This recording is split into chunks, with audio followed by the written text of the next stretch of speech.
Bugun tvorogli pishiriq qilamiz. Juda tez tayyor bo'ladi. Ko'rinishi esa umuman boshqacha. Tuxumga va tuz, shakar qo'shamiz.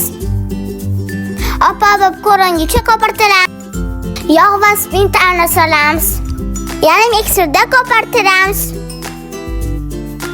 U barazixacha solamiz. Mana qancha solganimni qoldiraman. Videoni tagida yaxshilab mikser qilib, xamir holatiga keltiraman. Shunaqa suyli bo'ladi, qolipga solamiz.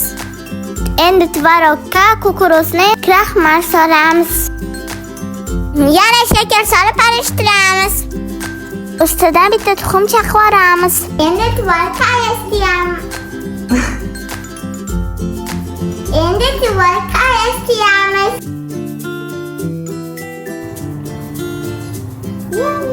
Xamir ustidan tvorog solamiz.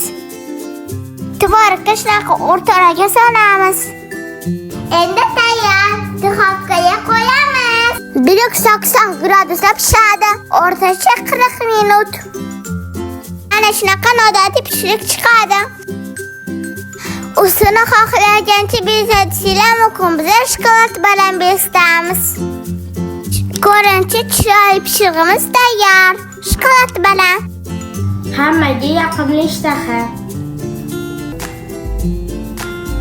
Rostdan zo'ra.